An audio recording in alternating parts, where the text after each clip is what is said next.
Hello. In today's lecture, beta, we will take one more question. This is from IAS 2023 paper. चलिए देखते हैं ये question क्या बोल रहा है बच्चे.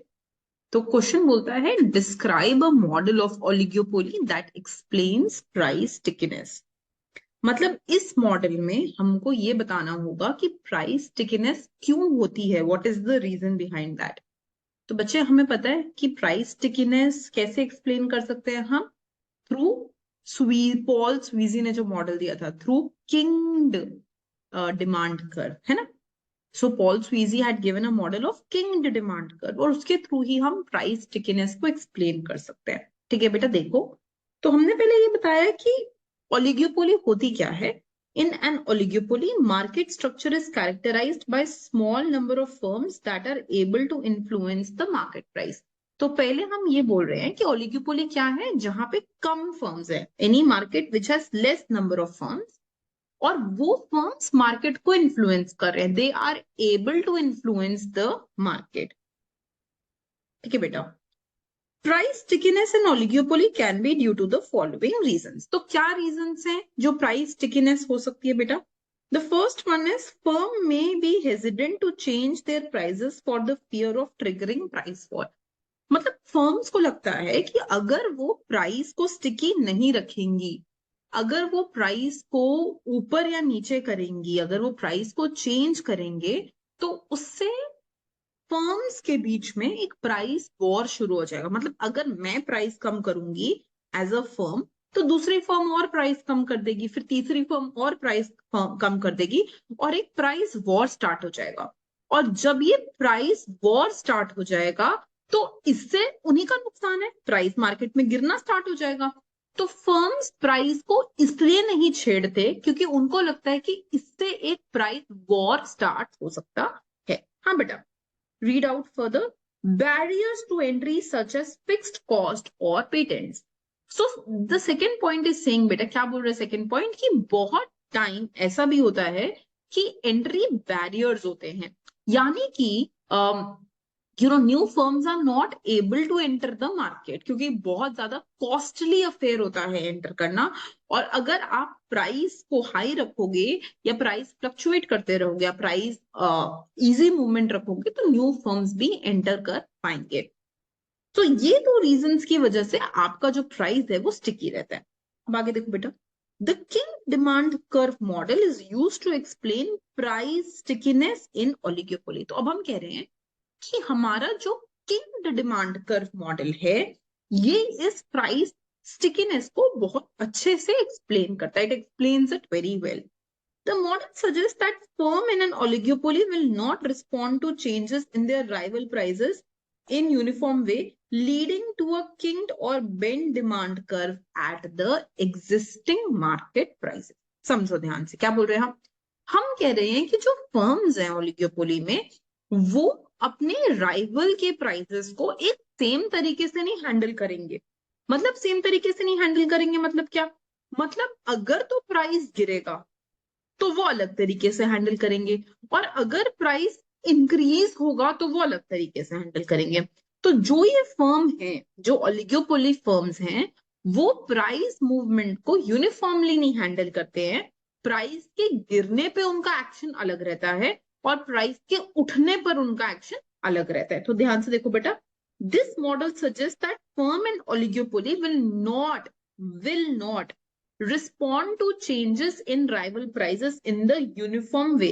That means they will not respond in same way. वो एक ही तरीके से रिस्पॉन्स नहीं देंगे हर बारी, leading to kink or bend in demand curve at the existing market prices. आगे पढ़ो बेटा. Firms behave in a two-fold manner in reaction to price change by rival firm follow price cut by rival company but not the price increases. तो ये क्या बोल रहा है, ये बोल रहा है कि देखो अगर तो प्राइस कट होगा, अगर प्राइस गिरेगा तो दूसरा फर्म भी प्राइस गिरा देगा. मतलब अगर मैंने प्राइस गिराया तो दूसरा फर्म इमीडिएटली प्राइस गिरा दे. बट अगर मैंने प्राइस उठाया तो दूसरा फर्म प्राइस चेंज नहीं करेगा. So if I will reduce the price, अगर मैं अपने प्राइस को गिराती हूं तो दूसरा फर्म भी प्राइस गिरा देगा. But if I increase the price, अगर मैं अपने प्राइस को इंक्रीज करती हूं तो दूसरा फर्म प्राइस को इंक्रीज नहीं करेगा। हाँ, therefore market share of a firm reduces when price rises. अब अगर मैंने प्राइस को उठाया, if I increase the price, तो मेरी डिमांड तो गिर गई क्योंकि बाकी लोगों के प्रोडक्ट तो सस्ते हैं और मेरा मार्केट शेयर गिर गया। But market share doesn't increase from price cut. But अगर मैं अपना प्राइस गिराती हूं, if I reduce the price, तो बाकी फर्म्स ने भी गिरा दिया। तो क्योंकि सबका ही प्राइस कम होगा तो मेरा शेयर बढ़ेगा ही नहीं। So market share of firm reduces as a result of price rise. जब भी प्राइस बढ़ेगा तो आपका मार्केट शेयर कम हो जाएगा, but market share doesn't increase from price cut. जब भी प्राइस कट होगा तो मार्केट शेयर इंक्रीज नहीं होगा। बेटा now this is a typical kinked demand curve. ध्यान से देखना है बेटा, हमने दिस इज किंग्ड हियर। हाँ, वी नो कि एमआर जो होगा it will be having twice the slope of AR. तो बच्चे जब एमआर ये एआर ये है तो एमआर इसका हाफ मतलब ट्वाइस स्लोप के साथ हो गया, स्टीपर हो गया। बच्चे जब अच्छा इसी को if I can just extended further, ये ऐसा आता है ना बेटा। जब एआर ये है, ये वाला पार्ट है, तो बेटा एमआर इसके हिसाब से हाफ रहा होगा। तो एआर अगर ये रहा होगा तो एमआर यहां कहीं रहा होगा, ऐसे कुछ एआर तक यहां तक आ रहा होगा और एमआर इसके हाफ में चला होगा। क्लियर हुआ बच्चा? तो ये वाला पार्ट हम एमआर का लेंगे फिर। Am I clear with that? तो ये दोनों डिसकंटिन्यूअस फंक्शन बनेंगे, they will be a discontinuous function. ऐसा यहां से शुरू कर सकते हो, doesn't matter. They will be discontinuous, इनमें एक डिसकंटिन्यूटी आएगी क्योंकि एमआर का स्लोप बहुत अलग लग जाएगा।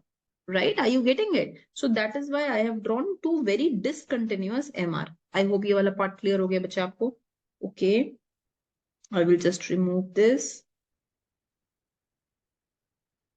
हम्म, ठीक है बेटा। अच्छा, तो अब हमने बस इस किंग डिमांड कर्व को एक्सप्लेन कर दिया कि ये हमारा डिमांड कर्व है। अब ध्यान से समझना है हमें क्या कह रहे हैं। हम कह रहे हैं कि जो हमारा ये वाला पार्ट है बेटा, के पी वाला part, this is elastic demand curve.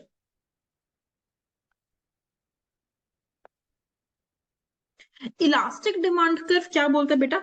Elastic demand curve says that when ever, जब भी आप अपने प्राइस को इंक्रीज करोगे, आपकी क्वांटिटी बहुत ज्यादा डिक्रीज कर जाएगी।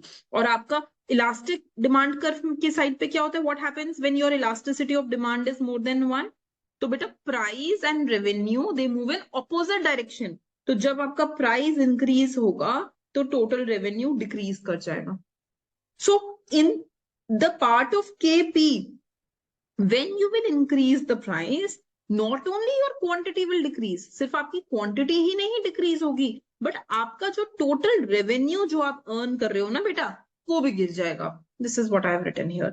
So KB represents the elastic part of the demand curve.